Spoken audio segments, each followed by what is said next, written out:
everybody. Welcome back to the Gen Free Podcast. Can I get a round of applause? Yeah. Hey. All right.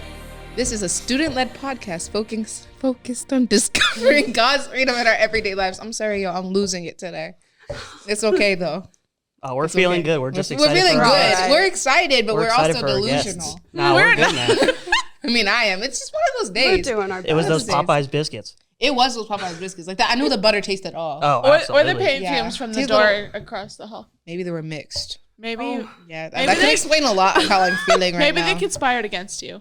They probably did. Mm-hmm. All right. So I'm your host, Ayana, and then I'll have us go around the table and introduce ourselves. Welcome to the Gen Free Podcast. This is me, Sawyer Robertson. My name is Morgan Dietz. My bad. We usually have an order, but we could do the. This is my first time. Because you're the special guest. We have to do Emily, and then we introduce the I guest. just wanted the attention. I'm sorry. A podcast? Have you not read a podcast before? Heard a podcast? I listen to them at work. All right. I also like to read podcasts. So, Sawyer Robertson, co-host. Emily. No. Torres. Nope, nothing. Emily Torres. I don't back like at my it last again. name. I'm so offended. Like, no, I just your don't. Own last name. I just Such don't a like good last name. how it sounds in my name. I think it's just the way you say it. Probably. Anyways, now we have our guest, our lovely guest. I love her very much. Aww. Morgan Dietz. Thank you. Yay! It's so weird because I can't hear it. That's It's in these headphones. Wow. Yeah, that's why. He can hear it, and they can hear it. All right, so we have Morgan on for a heavy topic. So like that's where we're gonna start it off a little light today, like just to start, and then we're just gonna unfold everything because that's just how we do it here. All right, so I sent you the question, so I hope you've had time to think about this because you're gonna start us off. Also, Sawyer didn't match the dress code. We're all wearing black except for Sawyer. It's okay. I'm sponsored, man. I'm just You it's on are my brands. It's on my brands. It's your brand. Okay. Here's the icebreaker. The little question. What type of accent is your favorite accent? I was thinking about it, and honestly, it's probably Australian. But I can agree with that. That's not the kind of accent I was thinking. I don't like Australia because there's kangaroos. You don't like kangaroos? No, they're demonic and really big bugs. It's really hot. Biblical proof of that claim. No, just opinions. But What other animal do you the box? accent is really cool.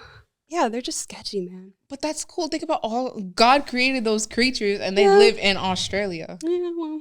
I think that's cool. Aren't kangaroos only in They Australia? have built-in sweatshirt pockets. Oh, Yeah, they're They so have built-in cool. baby They taught us owners. insulation. Ayana. They taught us. They sat taught there us. on We the learned from chalkboard. nature. No. That is how we keep our kids warm.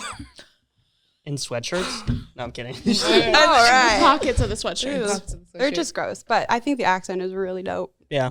You cannot take the kangaroo away from the accent. Any Australians listening, I'm sorry because Australia's cool and very not demonic.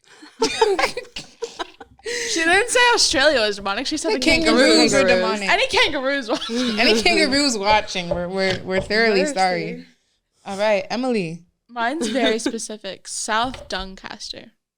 What the heck is that? It's in Doncaster, which is in England. Yeah, it's in England, and I only know one person from Doncaster. Like you know this person? No, Oh, like you. Louis Tomlinson from One Direction. Wow.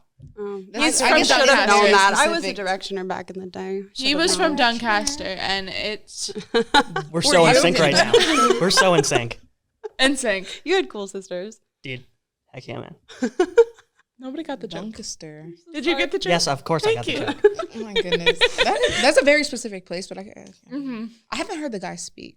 I'll need to find you a clip. I know my cousin's obsessed with him. I think she met him too. We went over it. She meets a lot of celebrities. Is this the I don't know same how one she we were does it. talking about? Same one we earlier? were talking about that just like meets all these celebrities. If she can hook me up to go meet Louis Tomlinson, Because now she's I like will meeting cry. the something triplets. I don't know who they are. Mm. I know Right. what's her name was talking about it.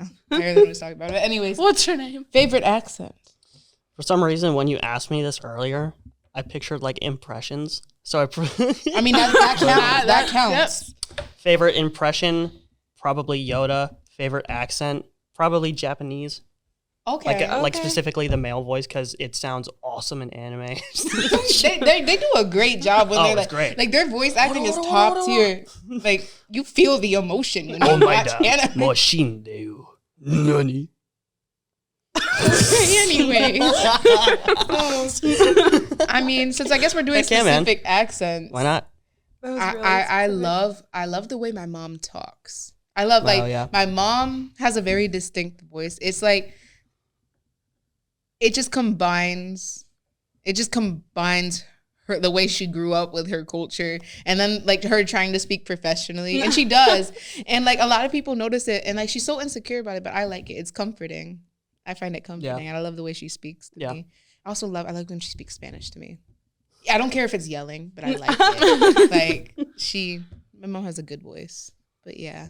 I like when you speak Spanish. I don't do it often. Like, no, but like you'll just pop out like random phrases and I'm just like, yeah. You need to tell me an entire story. I won't understand in any Spanish, of it. no. Dude, I love speaking Spanish. I don't really speak. I could read and write fluently pretty much. Speaking, I'm just so I'm so scared and insecure. I just don't speak to people. So sorry to every I took customers Spanish. will come up to my job and want to talk with me and I just know how to read and write pretty much because I refuse to speak sometimes.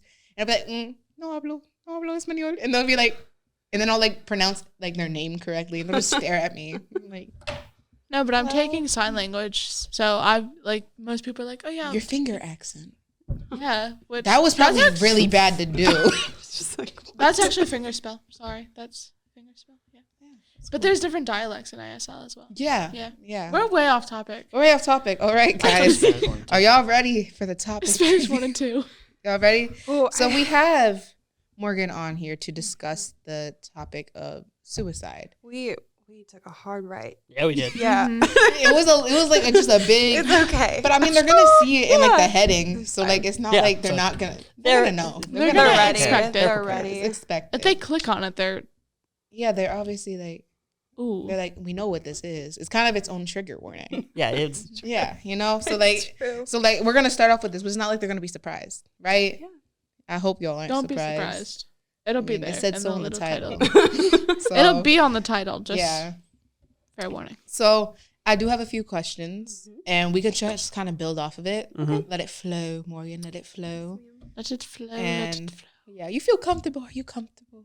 You feel good? Yeah, I can talk about this easy. nice. Very cool. I can. Okay. Yeah, well, it's cool because it's like like a that I big honor area it. of seeing the Lord's faithfulness. Like Yeah. this is easy. All right. So I like then, that Ayana. She was like, yeah, because I I just took it out of context and like it went. One brain processed, one didn't. One side processed, There the you other go. one said, I have wait. it. How many brains do you have? 4. Okay. Not enough. They're more brain cells. They fight back and forth in my head constantly. Mm. Yeah. Yep. I personify them. Anyways, so to kind of just start off, so we kind of get a background on how you've dealt with this and yeah, pretty much how you dealt with this. Just if you could give us a little testimony. Yeah. So like I grew up in church, which I'm really thankful for. I loved church when I was little. And then around like 5th grade, 6th grade, my family stopped going, which I was fine with because at that point I was like, I'm kind of over this. And then like it kind of shifted into like the dark years, I like to call them, which is middle school. I don't know if anybody had a great experience in middle school, but No one did. and in that time, like I mean, it was fine.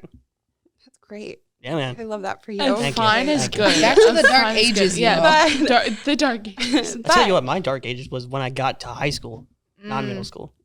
My dark Well, ages we gotta was hear about Morgan's dark ages. love. Y'all. Yeah. But like at that time, I started to really have really bad anxiety, and I couldn't pinpoint like what caused it. I remember it was like really irrational stuff, like what happens if something happens to my mom when I'm not home? Yeah. And she was fine. And it just got really overwhelming, and there wasn't a specific reason for it. And then because of that, it kind of just grew and grew out of control, and it was this constant fear and dread, like just in my chest. And it kind of developed into like, there's no way to escape this. Like death is the only option. So I really started toying with that idea. Maybe that's a bad way to phrase it, but I didn't know what else to do, and I didn't want to speak out about it because it's like I just don't want my family to feel bad because it's like they love me. There was nothing wrong. And it wasn't even the thought of like, if I die, nobody's going to care. Like it was none of that. It was literally just that anxiety and that dread that just fueled that. So it was the summer before I started freshman year, and we were driving. I don't even know where we were driving, but we drove by the road of the high school. And I remember thinking, like, I'm going to die this year. I can't do it. I can't do it. I can't do it. And there had been 2 distinct times, I guess they were in junior high, where I was in the shower and I was like, I'm going to do it. I'm going to do it. I don't know how I'm going to do it, but I'm going to do it. And I remember, like, both times, like, gasping, like, help me. And then immediately this peace, like, washed over me. And I was like, okay. And then I would, like, get out and go to bed. Like, it happened twice. And again, like, I'm not going to church. I didn't really know about Holy Spirit. Like, I didn't grow up in that kind of environment. So I started freshman year with the idea of, like, I'm going to die. I know at one point I had written a note, could not tell you, like, what I put in it. A lot of it, I feel like the Lord wiped from my mind.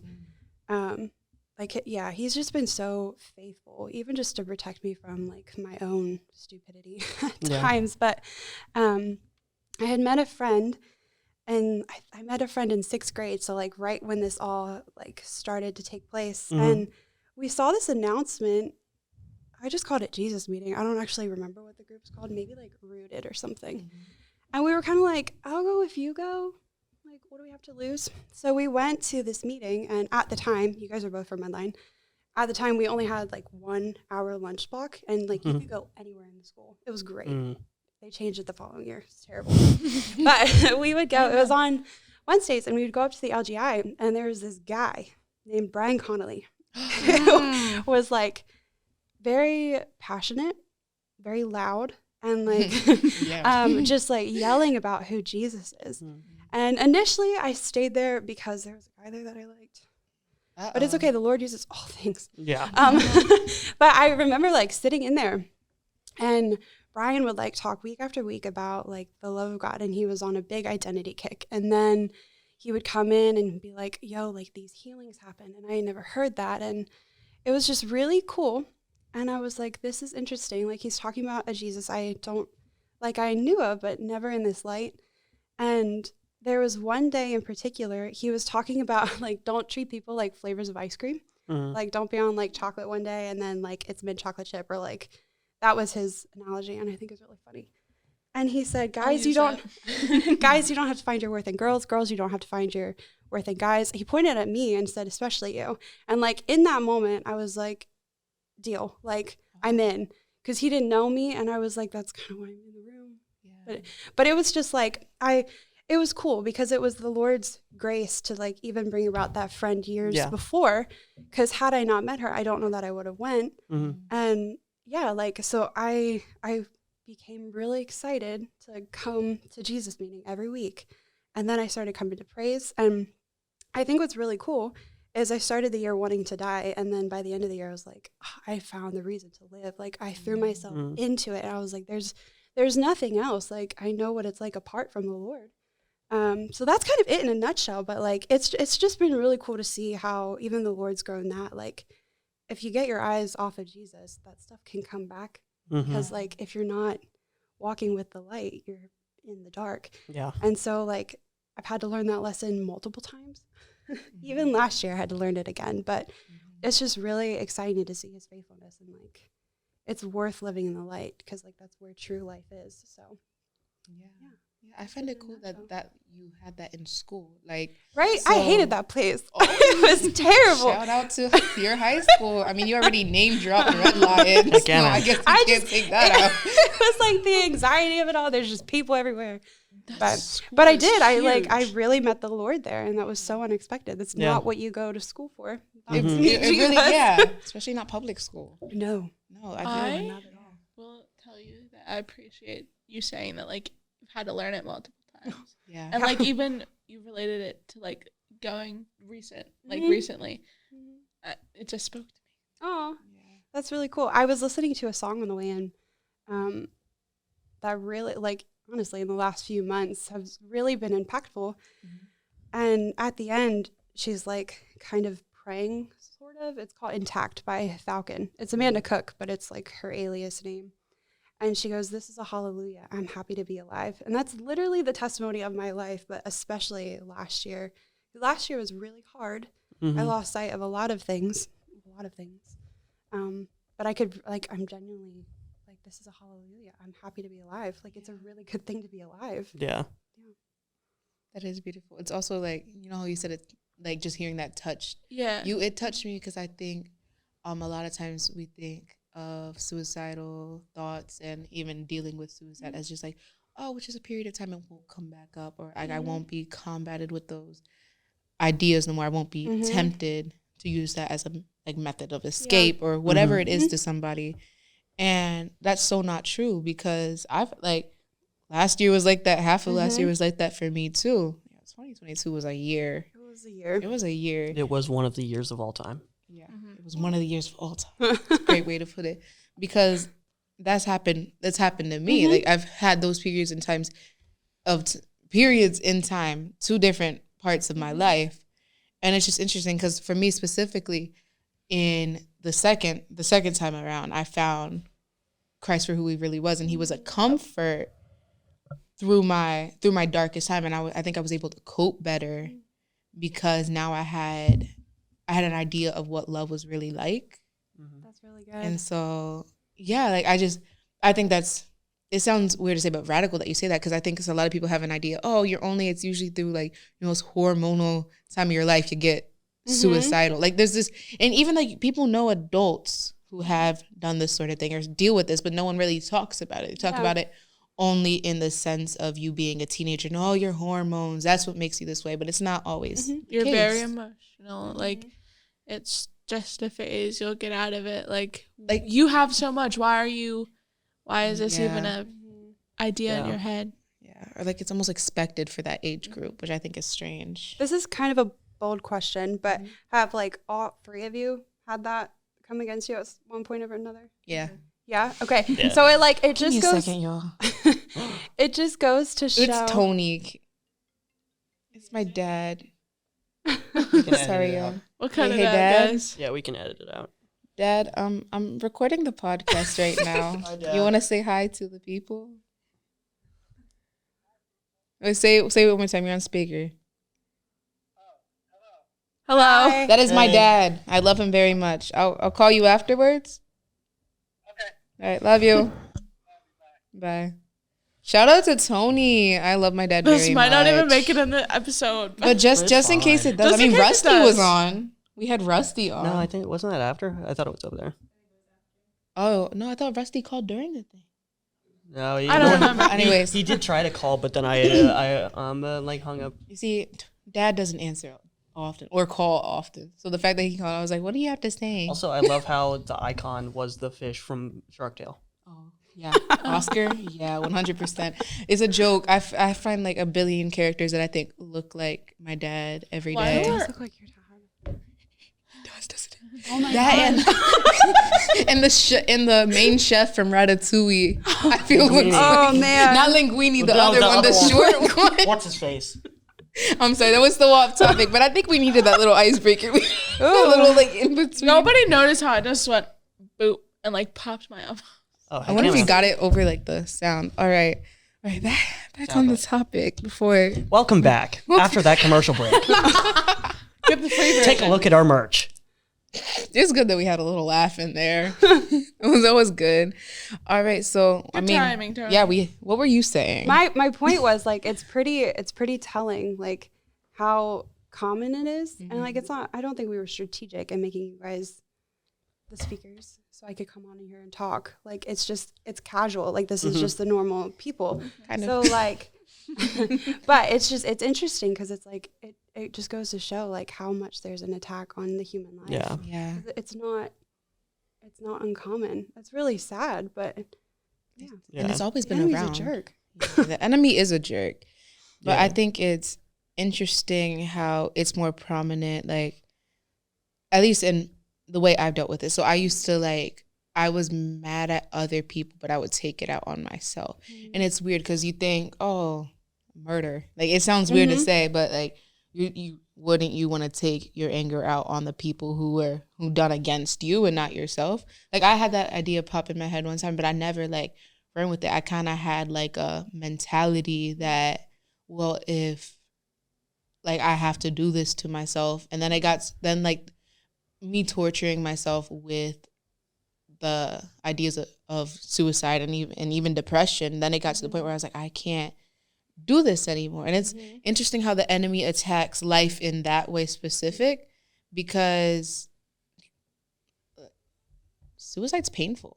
Like, it's not even like a easy method. Like, I remember, like, sounds so bad, but like I know people have like looked up ways to like do it, and and the media, there's so much access to any information, you could find it. But I remember looking up, and like every way was just an awful way to go, but I still felt like it was the only way. Has that like anything similar? A lot of my like thoughts were based upon like situational things, like things that felt like they should be in my control but weren't. Like my biggest spike was definitely my COVID year, which was my 8th grade year, and I almost failed my 8th grade year.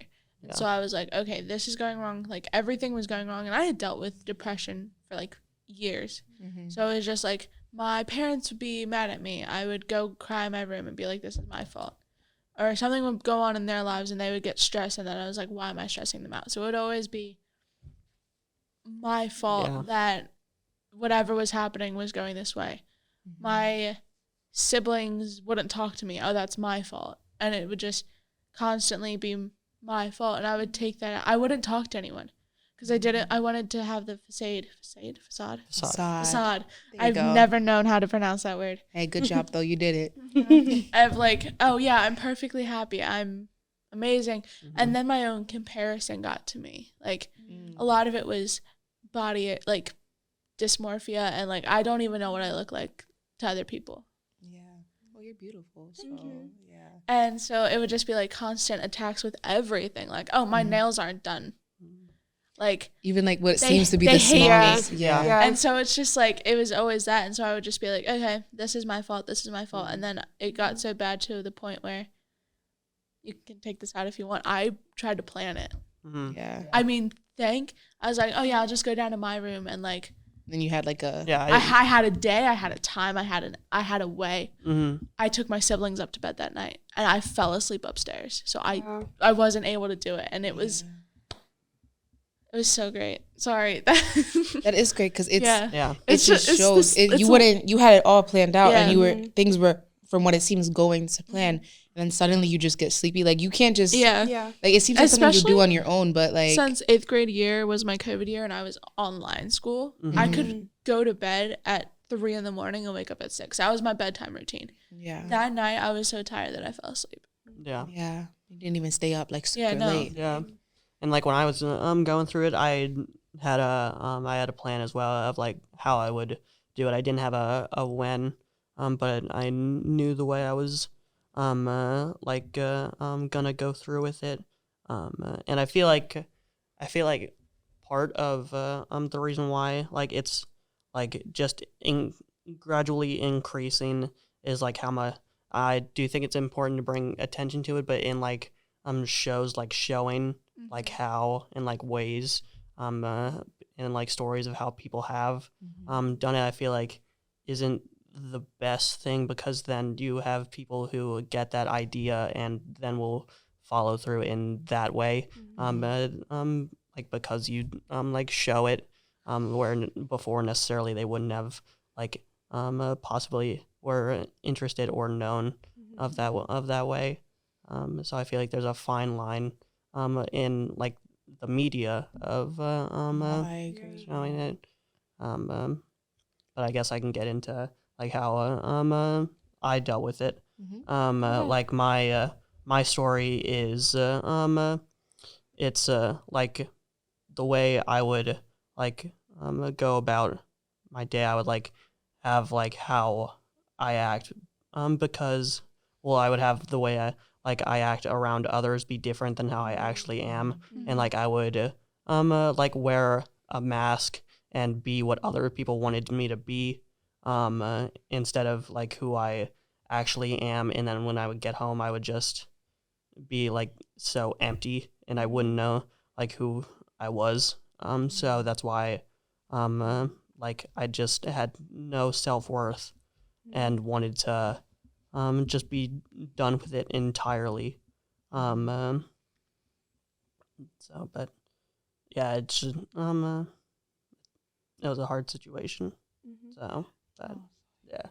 I'm really proud of you guys for sharing. It really is a heavy thing. It is. But it's just cool. No, it's not cool. That's not the cool, right but word. It's like it's really comforting to refreshing. know That we've moved past it. that and like it's so common. Like I think we isolate in it and there's no reason to. People are afraid to speak up about it. Yeah. Definitely. And having a group of teenagers and young adults. I'm getting older now. You're still a young adult. You're a young adult, Morgan. Like being able to openly talk about it with, like, we have no clue how many people are going to watch us, and like we're willingly sharing it. It is something that not everyone, I won't say everyone, but a lot of people our age deal with. It is so common. And it's sad that it's become a commonality between our generation. Yeah. It's a common go-to, even in jokes, or even like, as you were saying, like sometimes like the media portrays it. Like I know there's been sometimes like I watch a TV show, I won't know something's coming up, and then something will come up. It's not just triggering. It's like you kind of are. Some shows like glamorize it. Like it's not acute and it's not fun to deal with crippling thoughts like this. And it's not God's intention for us to live our lives in suffering and our own misery as well. So like for me, for a while, I didn't believe God was real. So like I kind of like I break things up in my mind. So like the first phase, I guess you say, it's not even a good word to say, but the first phase, like the first time First chapter. Yeah, the first chapter, right? Before I really understood who God was and how much he loved me and what I was doing to myself, and that it wasn't helping anybody or even myself, like it wasn't a way out, was my 8th grade year. I gone haywire. Like I had gone crazy. I was running away constantly. I was dealing with a lot because sorry to get like personal, but the year prior, like I kind of like things connected in my head, and like a lot of like I had a lot of heavy like stuff happen in my childhood, a lot of like sexual abuse stuff, and it just like 7th grade, it kind of like my brain kind of clicked like, oh, this isn't supposed to happen because I was isn't normal. It's not normal. It kind of is. That's the sad part, but it's not supposed to be normal. And it kind of clicked in my head because I always thought like it was just, oh, most kids go through this, right? Like, right? And it like since it happened for years, but then like my brain finally processed it and I didn't know how to handle it. So I remember that was one of the big causes of me starting to spiral. I'd be like, okay, well, this is my fault. Like I somehow made myself appealing, or I did something to deserve this. And so from there I started spiraling, and then like as you said, like I would see stuff in the media represented in like usually an entertainment source. We don't want to say it's entertainment, we want to call it awareness, but there's a fine line between talking about it and putting it in a TV show for everyone to watch. It's so twisted in my opinion, like if it's not for if it's for an entertainment purpose. But anyways, so then I kind of like started like messing with the idea, like as you said, toying with the idea, and then I just completely gave up the idea of God. And the idea came back when I attempted, because God saved me during my attempt. Because I went to, I have to explain it, but I went to drink something, like to like a chemical, and I drank the whole bottle. The whole bottle was gone. And I was just lying on the floor, and I remember like, it was nasty. And I was just like kind of like choking on it. And I'm sitting there, I'm like laying there, and I'm like, yeah, this is not, like suddenly I'm like, I shouldn't have done that. But then I was kind of just like sick. Like nothing really happened. I just felt sick, and my mom came in, and I was able to communicate with her what happened. I remember we went to the hospital, and they told me whatever I drank, it wasn't lethal. Like, wow. Somehow I was able to manage to drink a whole like 20-liter bottle of this stuff, and it wasn't lethal in my system. And that's when the belief of God came back into my life, because I'm like, I might not, but I still wasn't a Christian. I still was like, okay, God may be real, but that doesn't mean I have anything to do with him. But it still planted the seed, the fact that I could do something like that, and I could still be alive. There is someone there watching over me at least. And it was such a small idea, but it still made all the difference. Yeah. And I don't know. Yeah. It's just, sometimes it's just like that. It's not really, it's just. I think one of the things I really come to recognize is how faithful and how persistent he is, even when I'm not really intentional about being with him, or if I'm just being consumed by like whatever the thoughts are, whether it's anxiety, depression, whatever, is how faithful he is to always show up, even when it like borderline annoys me. Yeah. Like I want to have a pity party or something, but it's like, but he's right there and he won't leave. And that's just, I don't know how you outrun God. Yeah. Because he's just always been there. And it's like, you see that in like all 4 of our testimonies. It's wild. Yeah. He's so kind. There was definitely points in my life where I was like, oh, like I would do something, like getting a tiny bit graphic. Like I would tie my siblings' shirts around my neck until I couldn't breathe, and then I would stop. Yeah. And just recently, like last year, 2 years ago, at a youth event, I went back into the ministry room we have here, and it was just me and this girl, and she was like, what do you think, like, the cause of this is? And I was like, we were trying to, like, dive in, and I saw, like, scenes from my past, and one of them was the scene where I was trying to do that, and, like, from my bedroom, it's okay if you cry. Like, I know. It's okay. I have mascara on. Like, good excuse. I'm not that type of person. And he was like sitting on my bed, because at that time we lived in a tiny apartment in Arizona. So my siblings, my sister's bed, my bed.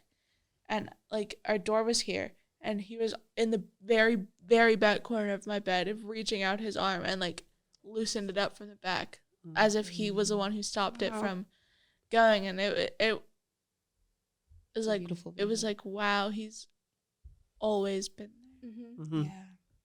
Dude, even like this, I know it's like supposed to be about suicide and all of that, but it's helping me with today, even though like I'm not going through it anymore. It's like still helping me out, because I was like, he's gonna run away from me. Yeah, but he's not. Yeah, but it's sorry, it's so off topic. No, because it's fine. It's just that kind of leads into something else. It's true. Yeah, because I've struggled a lot. It's still a piece of you. Putting God first and not the things of this world, and so like. Because you talking about him still being there kind of makes me want to like touch on something similar. Like, I know I had the question, which I'm going to ask you, is can you still be a Christian and deal with suicide and suicidal thoughts? Because I think, was that on the list? That's on the list, because sometimes I feel like. I don't think she read that one. Oh, you didn't read that one? Wait, I think I added that one last minute. Oh, babe. Like, I know, I'm kind of 2 hours ago. Kind of intense. But no, because I think beforehand, before I was really deep into my depression that spiraled into more drastic things, I was like, wow, if I'm dealing with this, I must not be a Christian. And I've had other people talk to me or confide in me and say the same thing, like similar things, like, how can I believe in God if I don't believe in my own life, basically. And I don't know, it's open to everybody can speak, but if you want to sit on that, Morgan, and then answer. Well, I mean, I think the answer is yes. I mean, it might be contingent upon some things. But like, for me, prior to coming to the Lord, when all that was happening, I would have said I was a Christian, but I didn't really know the Lord. So I don't know. Yeah, I'm not going to speak to that. Yeah, I was the same way. Like I've been to church my entire life, but I wasn't like in the faith like I am now when I was going through it, and I just wasn't at the same like stage where I'm like walking with him now, so that like I like had like room for that in my life because he wasn't there. Got it. Yeah, so, I can see what you're saying. I would definitely say that, like, oh yeah, I'm a Christian, but like when I was at church, I would be with my friends and I would sit and listen, but it never really sank in. Like, it go in one ear and out the other, and that was that. And then I would go, because the church I went to in Arizona had snacks, so I'd go get like the little mini brownies they had, the little cookies, and go home. That was. I could see what you guys are saying. Honestly, I think yes, but I know we're all said yes, but we're also in different mindsets. I mean, I agree with you guys. I was in a different mindset too, but then I think of like, okay, well, maybe not in the teenage sense, but like I've come across people who are older, have been going to church for years and actually have, like, you can tell there's fruit in their life that they're having a relationship, and then they fall into this, whether because of grief, because of like they have memories of stuff like it. I feel like it happens. I can't really talk upon that personally because I haven't. Well, I guess I kind of have. I mean, when I was dealing with this stuff arose last year, I wasn't where I was at now, but I was still abiding where I was actually reading my Bible and actually studying. I knew who the Holy Spirit was. I've had encounters at this point, but I still struggled with the idea. I didn't act on it. I didn't do anything to act on it, like the second wave, the second phase. Yeah. Okay, but now it clicked. Yeah, because you go. Because like I feel like you can have, just because you have suicidal thoughts does not make you not a Christian, or it doesn't make you not any less of a believer. Because I was genuinely coming at the first half of that year. I wouldn't say I was really in relationship, but then later on it started developing a relationship, but I was still combating those ideas. I was like, God, I genuinely believe in you and I believe you love me, but this is still like a common tempting point in my life. Like every time something bad would happen, I'd make a mistake. It'd be like, why don't you just do this? So I think my answer is yes. I think it's pretty telling though now, like when the first time it came, I don't want to say it came back, but like it came against me again. I had been saved for years, and like it came back, and it felt like with vengeance. Yeah. And I think the difference was like it propelled me closer to the Lord. Like it made me run to him, because obviously it's like, I don't want this. At that point, I think I could recognize too that it wasn't me, it was the enemy. He can like speak to you. So like, I don't have to listen, but it was still very real in the moment. Yeah. And I remember how afraid I was and how disappointed I was, but I still genuinely love the Lord. Like I was still pursuing him, and eventually it broke. It did break. Brian and Adam prayed for me actually with that, but it was like, I did love the Lord. What are you doing? I did love the Lord. It really was. Wait, what was he doing? Just cross-eyed. I don't know what he's doing.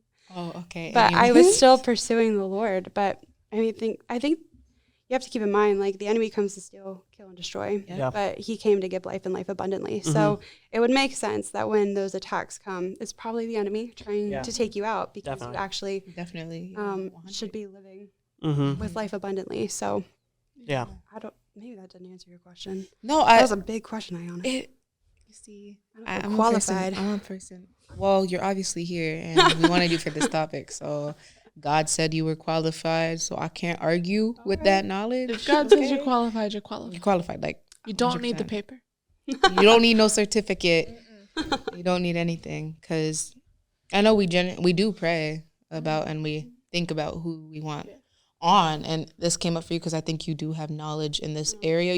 You've been through it, but you can also bring a hopefulness to it. Like sometimes you could talk to people about a subject like this. Even I remember like sometimes like our school would have like assemblies if like something happens along these lines, or even just like after COVID, everyone's mental health went down the drain. So I remember once sitting in an assembly, and they called us group by by our floors, because Central's huge, and so like depending on what area of the school, and they'd call you down, and there was this woman sharing, but it was still, she wasn't Christian, and it was supposed to be hopeful, but it wasn't. Yeah. She's like, I remember like sitting there, and mind you, I could already tell, like my friends in the room were dealing with this. I was dealing with this. There was other kids, and we remember sitting there, and she was like, this is something you're just going to deal with kind of for like the rest of your life. Oh no. And there's no hope in that. I'm like, and she's like, and depressing. Basically it was along the lines of like, there's hope that you won't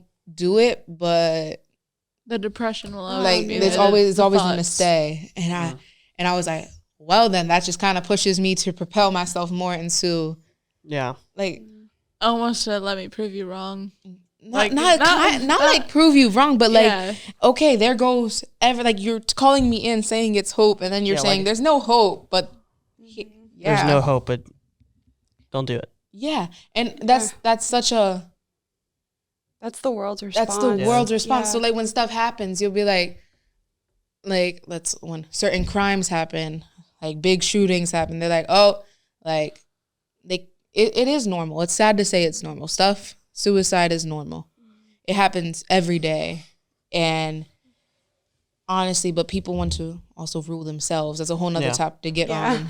But until I knew God and what he said about me, and I would get my eyes off of myself, my experiences, and what others had said about me, I was just living like that. Like, okay, hey, I still feel suicidal, but at least I'm not that. Kind of like what the woman was saying. But it wasn't until I encountered God where it broke. Yeah. And it broke twice. I mean. Yeah, I was the same way. Mine broke at the second shout. Now it did like come back to come against me, but then I was like further in my faith and with like the group we have we have here, and I was able to combat it. And like if it comes against me now, I'm like more like suited and like well prepared in my walk with him, to where it won't like even like stick in my head anymore like it would before. And it's just awesome. Yeah. Like we can stand firm now. I think that's a lot of it is like if we have the mind of Christ, then that looks like having the mind of Christ. Yeah. So when things come against you, it's like, do you want to partner with the lie, or do you want to believe what he said about you? And I'm learning that in real time, but it's true. Like you can stand firm now. He's given you all things. So it's really good news. It is, because it doesn't have to be that way at all. Yeah. And I wish I would have known it sooner. Oh yeah, me too. Yeah. So, but I mean, I don't know, because I'm not glad I went through it, but I'm glad I'm at where I am now, so I have Can help like everything that I do have, because it's like forever going to be a part of me. But it, I mean, I like at the time, of course, it wasn't great. No. No. So, but like now that I'm here, I'm like almost glad that I went through it and got through it.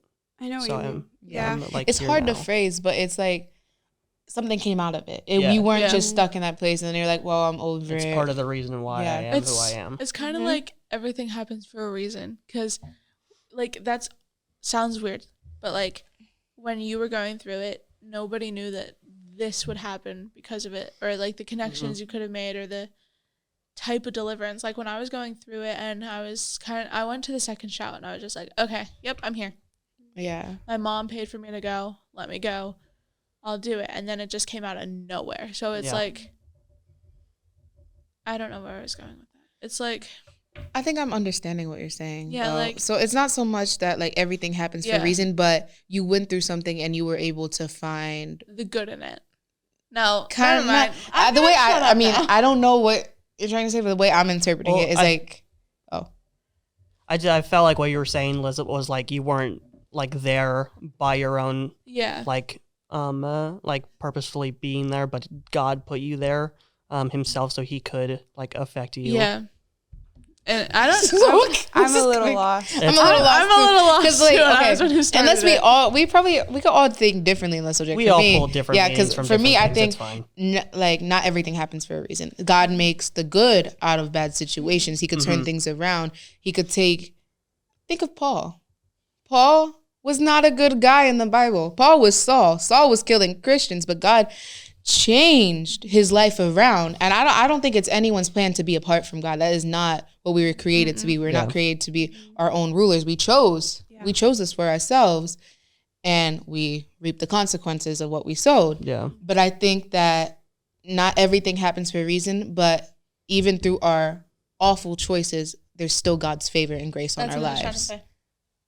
Yeah, that's what I was assuming you were trying to say, because I was listening and I was trying to say a combination of the two. Yeah, no, and that's so I'm glad I got it right. Phrase things. No, it's okay. Because I'm a very blunt person, so I'm just like, here's what I say. You interpret it as you will, and if you get mad at me, I try. I try. I get what you're saying. Okay. But yeah, it's been 45 minutes, guys. Ooh, So 45 minutes and 13 seconds. 14. 15. 15. No, 16. No. No, we're not doing this. Come on, we're having fun, Morgan.